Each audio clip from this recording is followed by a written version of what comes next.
A Quinta Bem-aventurança, 21 de dezembro de 1873, por Charles Spurgeon. Bem-aventurados os misericordiosos, porque eles alcançarão misericórdia. Mateus, capítulo 5, versículo 7. Devo tomar como certo o fato de que você ouviu os discursos anteriores sobre as bem-aventuranças. Se você não fez, não posso agora repetir tudo o que eu disse, mas posso lembrá-lo de que compararei as bem-aventuranças a uma escada de luz e observei que cada uma delas se eleva acima e fora daquelas que a precederam. Então, você notará que o caráter mencionado aqui é mais alto do que aquele que foi dado antes, mais alto do que um homem que é pobre de espírito ou que chora. Essas coisas dizem respeito a ele mesmo. Ele ainda é fraco, e dessa fraqueza cresce a mansidão de espírito, que o faz suportar as injustiças dos outros. Mas ser misericordioso é mais do que isso, pois o homem agora não apenas suporta a injustiça, mas confere benefícios. A bem-aventurança anterior a esta diz respeito à fonte e sede de retidão, mas aqui o homem foi além da mera retidão. Ele se elevou além da busca do que é certo para a busca do que é bom, gentil e generoso, e a prática de coisas gentis para com seus semelhantes. Toda a escada repousa sobre a graça, e a graça coloca cada vara em seu lugar, e é a graça que, neste lugar, ensinou o homem a ser misericordioso e o abençoou, e lhe deu a promessa de que ele obterá misericórdia. Seria errado tomar qualquer uma dessas bênçãos por si só e dizer que todo homem misericordioso obterá misericórdia, ou citar erroneamente qualquer outra da mesma forma, pois isso seria distorcer as palavras do Salvador e dar a elas um significado que ele nunca pretendeu que elas transmitissem. Lendo essas bem-aventuranças como um todo, vemos que essa misericórdia, da qual estou prestes a falar, é uma característica que surgiu do resto. Ela surgiu de todas as obras anteriores da graça, e o homem não é meramente misericordioso no sentido humano, com uma humanidade que deveria ser comum a toda a humanidade, mas ele é misericordioso em um sentido mais elevado e melhor, como uma misericórdia que somente o Espírito de Deus pode ensinar à alma do homem. Tendo notado a elevação desta bem-aventurança acima das demais, agora iremos examiná-la mais de perto. E é necessário que sejamos muito cautelosos ao falar sobre ela. E para sermos assim, perguntaremos, primeiro, quem são essas pessoas abençoadas? Em segundo lugar, qual é sua virtude peculiar? E em terceiro lugar, qual é sua bênção especial? Primeiro, quem são essas pessoas bem-aventuradas, os misericordiosos que alcançam misericórdia? Você se lembra que no início de nossa homilia sobre este Sermão da Montanha, notamos que o assunto de nosso Senhor não era como seremos salvos, mas quem é salvo. Ele não está aqui descrevendo o caminho da salvação. Isso ele faz em muitos outros lugares, mas ele aqui nos dá os sinais e evidências da obra da graça na alma, de modo que erraríamos muito se disséssemos que devemos ser misericordiosos para obter misericórdia e que devemos apenas esperar obter misericórdia de Deus através, antes de tudo, de sermos misericordiosos nós mesmos. Agora, para deixar de lado qualquer noção legal que seria totalmente contrária a toda a corrente das Escrituras e diretamente oposta à doutrina fundamental da justificação pela fé em Cristo, peço que você observe que essas pessoas já são abençoadas e já obtiveram misericórdia. Muito antes de se tornarem misericordiosas, Deus foi misericordioso com elas, E antes que a promessa completa lhes fosse dada, como em nosso texto, de que eles obteriam ainda mais misericórdia, eles já haviam obtido a grande misericórdia de um coração renovado, que os tornara misericordiosos. Isso fica claro pela conexão do texto. Pois, primeiro, eles eram pobres em espírito, e não é pouca misericórdia sermos esvaziados de nosso orgulho, sermos levados a ver quão indignos somos aos olhos de Deus e sermos levados a sentir nossa fraqueza pessoal e falta de tudo que pode nos tornar aptos para a presença de Deus.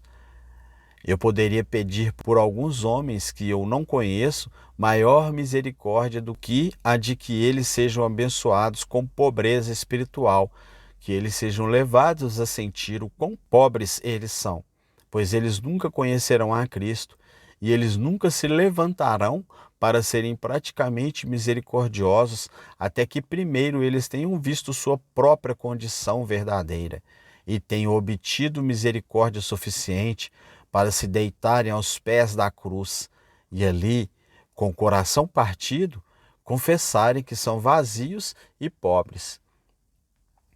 A conexão também mostra que essas pessoas obtiveram misericórdia suficiente para lamentar. Elas lamentaram seus pecados passados com amargo arrependimento. Lamentaram a condição de alienação prática de Deus, a qual o pecado as trouxe, e lamentaram o fato de sua ingratidão para com seu Redentor e sua rebelião contra o Espírito Santo. Elas lamentaram porque não podiam lamentar mais, e choraram porque seus olhos não podiam chorar como deveriam a respeito do pecado. Elas aprendeu a chorar apenas pelo pecado e por ninguém além de Cristo. E não é pouca bênção ter o coração enlutado, quebrantado e contrito, pois isso o Senhor não desprezará. Eles também obtiveram a graça da mansidão e se tornaram gentis, humildes, contentes, desmamados do mundo, submissos à vontade do Senhor, prontos para ignorar as ofensas dos outros, tendo aprendido a orar. Perdoa-nos as nossas dívidas, assim como nós perdoamos os nossos devedores. Uma bênção nada pequena. Eles realmente obtiveram misericórdia quando o seu coração orgulhoso foi humilhado e seu espírito altivo foi curvado. Eles se tornaram mansos e humildes em medida como seu Senhor. Eles obtiveram ainda mais graça, pois foram ensinados a ter fome e sede de justiça. Eles tinham um apetite espiritual pela justiça que é de Deus pela fé. Eles também tinham uma fome sagrada pela justiça prática e intrincada, que é a obra do Espírito de Deus. Eles amavam o que era certo e tinham fome de fazê-lo. Tinham fome de ver os outros fazerem o certo. Tinham fome de ver o reino da justiça estabelecido e a verdade de Deus prevalecendo sobre toda a terra. Não era isso para obter misericórdia de fato? E se disso cresceu o caráter de ser misericordioso, não deveria ser atribuído a nada em si mesmos ou considerado como um resultado natural de sua própria disposição, mas como outro dom da graça, outro fruto que cresceu de frutos especiais que já haviam sido dados. Já não foi dito dessas pessoas, deles é o reino dos céus? E eles não obtiveram misericórdia? Não foi dito a eles, eles serão consolados? Quem ousa dizer que não obtiveram misericórdia? Não foi dito deles, eles herdarão a terra? O que vocês chamam isso senão misericórdia? A voz de Cristo não declarou, eles serão fartos? Não era essa misericórdia ao máximo? E, portanto, digo que o povo de que nosso texto fala era um povo que já havia obtido misericórdia, que eram eles próprios troféus singulares de misericórdia, e o fato de que eles demonstraram misericórdia aos outros era inevitável como resultado do que havia sido feito por eles e operado neles pelo sempre abençoado Espírito de Deus. Eles não eram misericordiosos porque eram naturalmente ternos de coração, mas misericordiosos porque Deus os havia feito pobres de espírito. Não misericordiosos porque tinham ancestrais generosos, mas misericordiosos porque eles próprios haviam lamentado e sido consolados. Eles não eram misericordiosos porque buscavam a estima de seus semelhantes, mas porque eles próprios eram mansos e humildes e estavam herdando a terra e desejavam que os outros pudessem desfrutar com eles da bênção do céu. Eles não foram misericordiosos porque não podiam evitar e sentissem obrigado a isso, uma espécie de constrangimento do qual escapariam alegremente, mas foram alegremente misericordiosos, pois tiveram fome e sede de justiça e foram saciados. Em segundo lugar, qual é a virtude peculiar que é aqui atribuída a estes abençoados?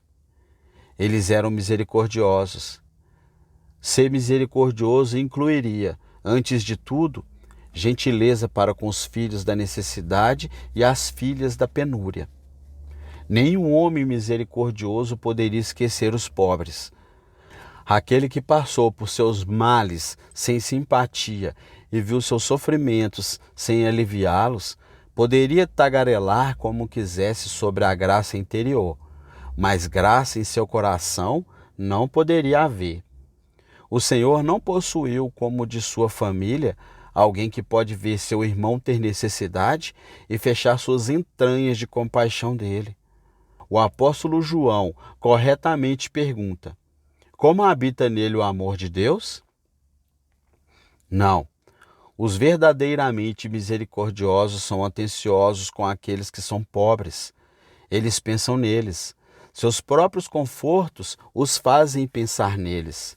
Em outras ocasiões, seus próprios desconfortos o farão. Quando estão doentes e estão cercados de muitos alívios, eles se perguntam como se saem aqueles que estão doentes e na pobreza também. Quando a rajada é forte sobre eles e suas vestes são quentes, eles pensam com pena daqueles que tremem no mesmo frio, mas estão escassamente cobertos com trapos. Seus sofrimentos e suas alegrias os ajudam a considerar os pobres, e eles os consideram praticamente. Eles não dizem apenas que simpatizam e esperam que os outros ajudem, mas eles dão de sua substância de acordo com sua capacidade, alegremente, para que os pobres não faltem, e ao lidar com eles, eles não são duros. Eles remitirão, na medida em que puderem fazê-lo com justiça, qualquer coisa que possa ter exigido deles, e não os perseguirão até o extremo, e os beliscarão e parafusarão, como fazem aqueles que procuram esfolar uma pederneira e obter o último pedaço e o último centavo dos mais pobres dos pobres. Não. Onde Deus deu a um homem um novo coração e um espírito reto, há grande ternura para com todos os pobres e, especialmente, grande amor para com os santos pobres, pois, enquanto todo santo é uma imagem de Cristo, o santo pobre é uma imagem de Cristo colocada na mesma moldura em que a imagem de Cristo deve sempre ser colocada, a moldura da pobreza humilde. Vejo em um santo rico muito que é como seu mestre, mas não vejo como ele poderia dizer com sinceridade: não tenho onde reclinar minha cabeça, nem desejo que ele diga isso, mas quando vejo pobreza, assim como tudo mais que é como Cristo, acho que estou fadado a sentir meu coração especialmente indo para lá. É assim que ainda podemos lavar os pés de Cristo, cuidando dos mais pobres de seu povo.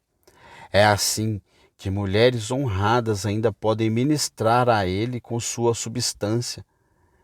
É assim que ainda podemos fazer uma grande festa para a qual podemos convidá-lo quando convocamos os pobres, os coxos e cegos, que não podem nos recompensar, e estamos contentes em fazê-lo por amor a Jesus Cristo. Disse de Crisóstomo que ele pregou tão continuamente a doutrina da esmola na igreja cristã que o chamavam de pregador da esmola, e me parece que não era um título ruim para um homem usar. Hoje em dia, quase se tornou um crime socorrer os pobres. Na verdade, não sei se não há algumas estátuas que quase nos tornariam passíveis de processo por isso. Só posso dizer que o espírito dos tempos pode ser sábio sob alguns aspectos, mas não me parece ser muito claramente o espírito do Novo Testamento.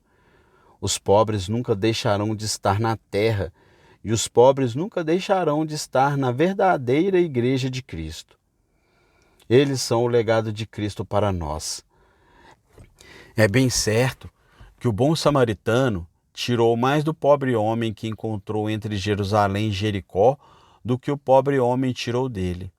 Ele tinha um pouco de azeite e vinho e 2 centavos para as despesas da hospedaria, mas o samaritano colocou seu nome na Bíblia e lá ele foi passado para a posteridade, um investimento maravilhosamente barato, e em tudo o que damos, a bênção vem para aqueles que a dão.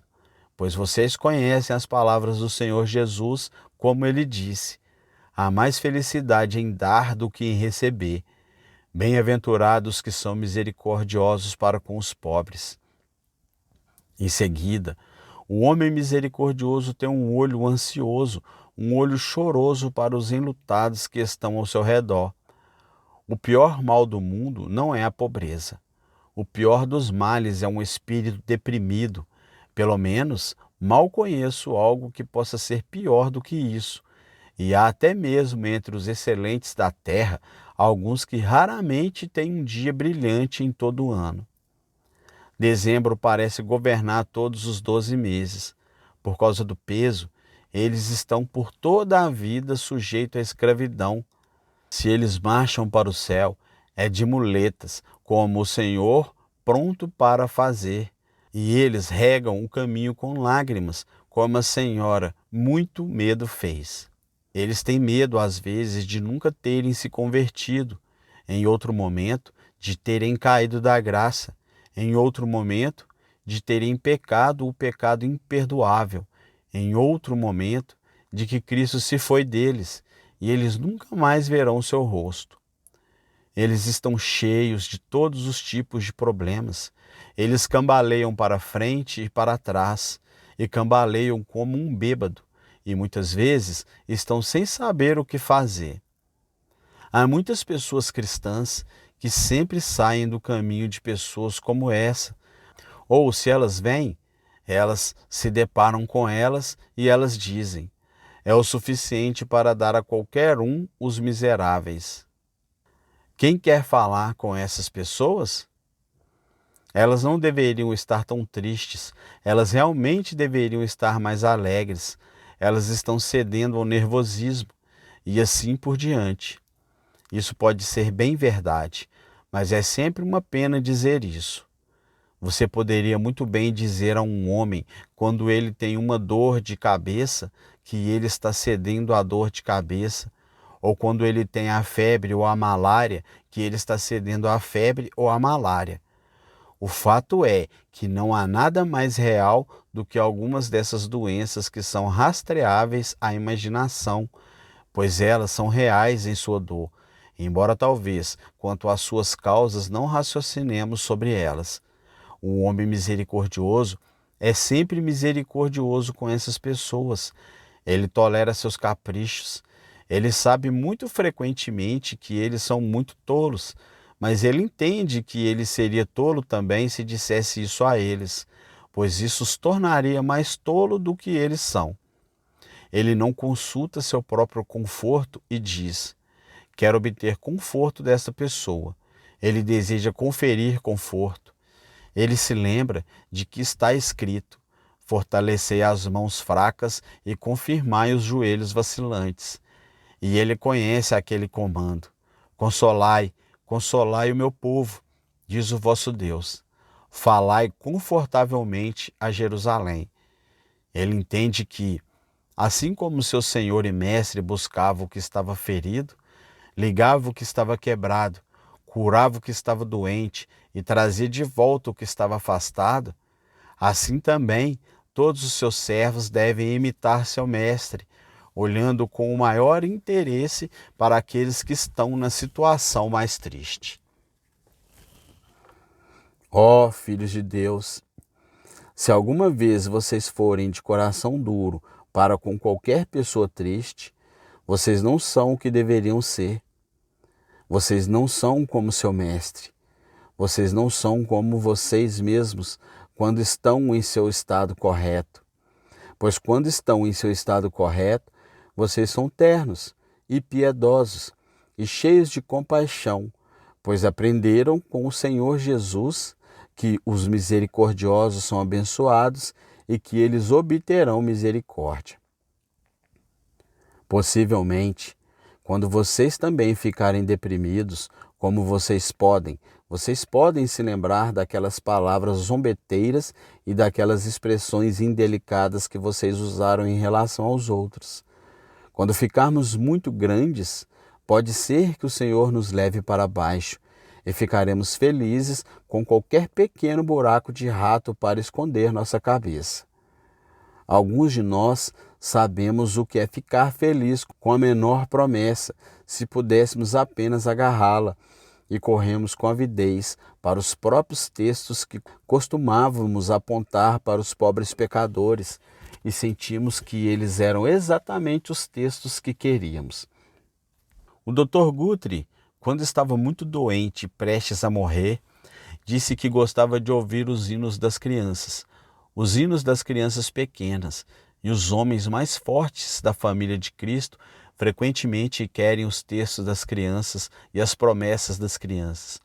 Até mesmo as promessas das crianças pequenas combinam com os homens grandes quando estão naquele triste estado. Sede misericordiosos, assim como o vosso Pai Celestial é misericordioso para com aqueles que estão abatidos. Esta misericórdia se estende ao lado do perdão total de todas as ofensas pessoais contra nós mesmos. Bem-aventurados misericordiosos, isto é, aquelas pessoas que não levam a sério nenhuma injúria que lhes seja feita, nenhum insulto, intencional ou não. Um certo governador da Geórgia, nos dias do Sr. Wesley, disse que mandaria açoitar seu servo a bordo de seu navio por beber seu vinho. E quando o Sr. Wesley implorou que o homem fosse perdoado naquela ocasião, o governador disse: não adianta, Sr. Wesley. Você sabe, Senhor, eu nunca perdoo. Bem, então, Senhor, disse o Sr. Wesley, espero que saiba que nunca será perdoado, ou então espero que nunca tenha pecado. Então, até que paremos de pecar, nunca devemos falar em não perdoar outras pessoas, pois precisaremos de perdão para nós mesmos. Você notará, em muitas famílias, que surgem brigas, mesmo entre irmãos e irmãs, mas estejamos sempre prontos para deixar de lado qualquer coisa que possa causar um desentendimento ou mal-estar, pois um cristão é a última pessoa que deve abrigar pensamentos indelicados. Ocasionalmente, notei grande severidade para com servos, que às vezes são jogados para fora de situação e expostos a muitas tentações por uma falta que poderia ser curada se fosse perdoada e se alguma palavra gentil fosse usada. Não é certo para nenhum de nós dizer: eu farei com que todos ajam corretamente comigo e deixarei que todos saibam disso. Estou determinado a não tolerar nenhuma tolice, não eu. Pretendo que todos os homens façam a coisa certa para mim, e se não, eu os colocarei em ordem. Ah, queridos amigos, Deus nunca falou assim com vocês. E deixe-me dizer também, se é assim que vocês falam, não é a linguagem de um filho de Deus. Um filho de Deus sente que ele próprio é imperfeito e que vive com pessoas imperfeitas. Quando agem de forma imprópria em relação a ele, ele sente, mas ao mesmo tempo ele também sente. Eu fui muito pior para meu Deus do que eles foram para mim. Então, eu vou deixar isso passar. Eu recomendo a vocês, queridos irmãos e irmãs, sempre ter um olho cego e um ouvido surdo. Eu sempre tentei tê-los, e meu olho cego é o melhor olho que eu tenho, e o meu ouvido surdo é o melhor ouvido que eu tenho. Há muitos discursos que você pode ouvir, até mesmo de seus melhores amigos, que lhe causariam muita tristeza e produziriam muito mal. Então, não os ouça. Eles provavelmente se arrependerão de terem falado tão mal, se você nunca mencionar isso e deixar a coisa toda morrer. Mas se você disser algo sobre isso e trouxer isso à tona repetidamente e se preocupar com isso e magnificar isso e contar a outra pessoa sobre isso e trazer meia dúzia de pessoas para a briga, é assim que os desentendimentos familiares foram feitos, igrejas cristãs destruídas, o diabo magnificado e Deus desonrado. Oh, que não seja assim conosco, mas que sintamos, se houver alguma ofensa contra nós, bem-aventurados os misericordiosos. E é isso que pretendemos ser. Mas essa misericordiosa vai muito além. Deve haver e haverá grande misericórdia no coração do cristão para com aqueles que são exteriormente pecadores. O fariseu não teve misericórdia do homem que era publicano.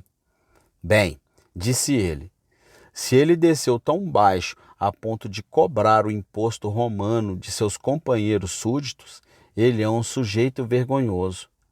Ele pode chegar o mais longe que puder do meu eu digno. E quanto à prostituta, não importava que ela estivesse pronta para derramar lágrimas suficientes para lavar os pés de seu Salvador, mas ela era uma coisa poluída, e o próprio Cristo foi considerado poluído, porque ele sofreu uma mulher que tinha sido uma pecadora para mostrar seu arrependimento e seu amor. Simão e os outros fariseus sentiram.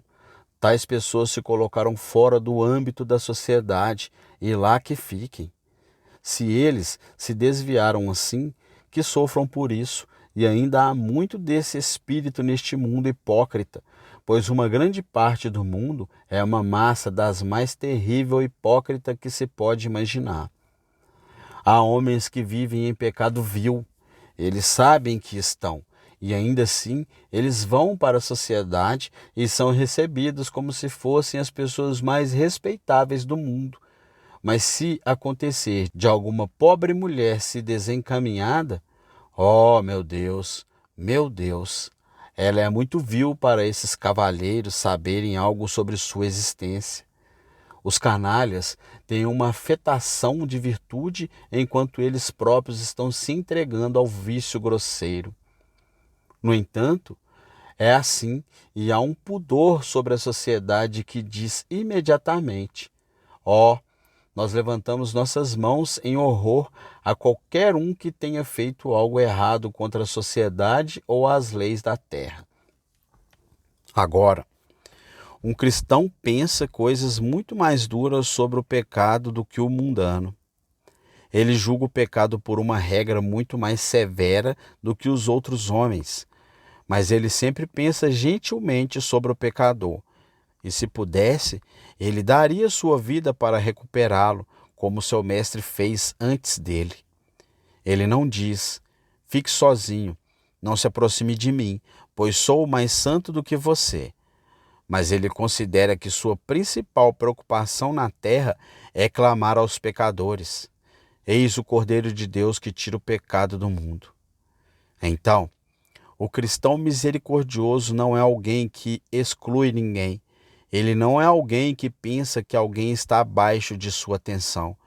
Ele ficaria feliz se pudesse trazer a Jesus os mais caídos e os mais depravados, e aqueles queridos irmãos que estão completamente ocupados nesta obra sagrada que honramos. Pois quanto mais baixo eles têm que ir, maior é sua honra aos olhos de Deus, em serem autorizados a vasculhar os próprios canis do pecado para encontrar coínos para Cristo. Pois, certamente, as joias mais brilhantes de sua coroa surgirão dos lugares mais escuros e sujos onde foram perdidas. Bem-aventurados os misericordiosos que cuidam dos caídos, daqueles que se desviaram, porque eles alcançarão misericórdia. Mas um cristão genuíno tem misericórdia das almas de todos os homens. Ele não se importa apenas com a classe extremamente caída, assim chamada pelos homens do mundo, mas considera toda a raça como caída. Ele sabe que todos os homens se desviaram de Deus e que todos estão presos no pecado e na descrença até que a misericórdia eterna venha para libertá-los. Portanto, sua piedade vai para os respeitáveis, os ricos e os grandes, e ele frequentemente tem pena de príncipes e reis, porque eles têm tão pouco para lhes dizer a verdade.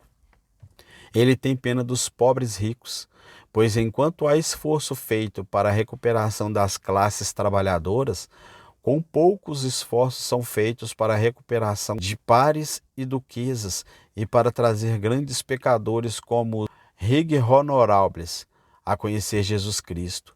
Ele sente pena deles e sente pena de todas as nações que se sentam na escuridão pagã e aquelas que estão trancadas no passado. Ele anseia que a graça chegue a todos e que as verdades do Evangelho sejam proclamadas em todas as ruas e Jesus seja dado a conhecer a cada filho e filha de Adão. Ele tem amor por todos eles. E eu oro a vocês, irmãos, que nunca brinquem com esse verdadeiro instinto da natureza recém-nascida. A grande doutrina da eleição é muito preciosa para nós e a mantemos firmemente, mas alguns, e isso não deve ser negado, que permitem que essa doutrina esfrie seu amor para com seus semelhantes. Eles não parecem ter muito zelo por sua conversão e estão bastante contentes em sentar-se ou ficar parados e acreditar que os decretos e os propósitos de Deus serão cumpridos. Assim eles farão, irmãos, mas será por meio de cristãos calorosos que trazem outros a Jesus. O Senhor Jesus verá o trabalho de sua alma, mas será por um que é salvo, contando sobre a salvação a outro, e esse a outro e a um terceiro, e assim por diante, até que o fogo sagrado se espalhe, até que a terra seja cingida com sua chama. O homem misericordioso é misericordioso com todos e ansiosamente anseia que eles sejam levados a conhecer o Salvador, e ele faz esforços para alcançá-los com o máximo de sua habilidade. Ele tenta ganhar almas para Jesus.